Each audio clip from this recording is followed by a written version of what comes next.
नाज़रीन, अफ़सोसनाक ख़बर आहे लाड़काणे जी चांडका अस्पताल मां जिते डॉक्टरनि जी मुबैना गफ़लत सबबि नारी तड़पी तड़पी दम धणी हवाले कयो आहे। अफ़सोसनाक ख़बर आहे ही मंज़र तव्हां ॾिसी रहिया आहियो। वारिस जेके आहिनि पंहिंजी न्याणी खे बचाइण जी कोशिशि करे रहिया आहिनि ऐं ही मंज़र आहिनि लाड़काणे जे हिकु वार्ड मां, एमरजेंसी वार्ड जंहिंखे चयो वेंदो आहे। उन में नारी जेको आहे डॉक्टरनि जी मुबैना गफ़लत सबबि तड़पी तड़पी फ़ौत थी वई आहे। इन हवाले सां असां राब्तो कयो आहे डिस्ट्रिक्ट रिपोर्टर लाड़काणो वकार चांडियो सां। जी वकार, असांखे आगाह कजो त लाड़काणे में ही जेको वाक़ियो पेश आयो आहे, केतिरा कलाक जेको आहे वारिस मसीहाउनि खे ॻोल्हींदा रहिया ऐं ही जेको अमल आहे केतिरे अरसे खां जारी आहे? जी बिल्कुल, मां तव्हांखे ॿुधाईंदो हलां, ही चांडका जेका हॉस्पिटल आहे उत्तर सिंध जी वॾे मां वॾी हॉस्पिटल सॼी वञी आहे।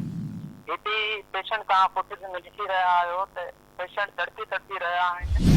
को बि डॉक्टर हिते मौजूदु न आहे। हालांकि हिते करोड़नि रुपयनि जी बजट हूंदे सूंदे बि हिते तड़पी रहिया आहिनि पेशेंट। कोई बि हिते कोई ॾिसण वारो न आहे।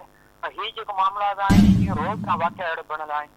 ईअं न त कोई हिकिड़ो वाक़िया, रोज़ में एतिरा अलाए केतिरा ई वाक़िया थींदा आहिनि, पर कोई बि हिते पुछण वारो कोई कोन्हे को। हालांकि हीअ जेका हॉस्पिटल आहे उत्तर सिंध जी वॾी मां वॾी हॉस्पिटल आहे। हिते करोड़नि रुपयनि जी बजट ईंदी रही आहे ऐं हीअ पीपुल्स पार्टी जो वॾे मां वॾो बुटे शहर जो गढ़ सॼो हूंदो आहे। हिते अहिड़ा ज़िला तालका पूरो सिंध अंदरि सिंध पूरी लाड़काणे में ईंदी आहे। हिते इहा हालत आहे। तव्हां ॾिसी रहिया आहियो जी बजट।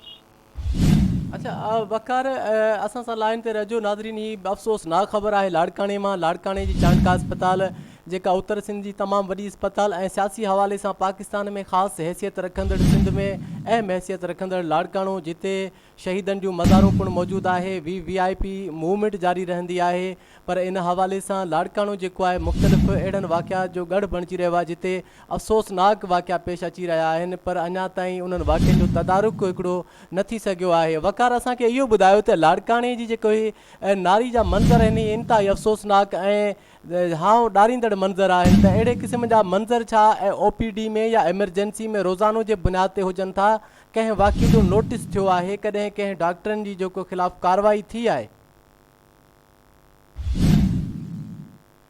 असांजो राब्तो वकार चांडे सां मुनक़ता थी चुको आहे। असां कोशिशि कयूं पिया साण सां राब्ते करण जी। नाज़रीन, ही अफ़सोसनाक ख़बर आहे चांडका मां, लाड़काणो अस्पताल मां, जिते नारी मुबैना डॉक्टरनि जी गफ़लत सबबि तड़पी तड़पी दम धणी हवाले कयो आहे, पर अञा ताईं इन वाक़िए जो कंहिं बि नोटिस नाहे वरितो। महिरबानी वकार चांडियो असांखे अपडेट करण लाइ।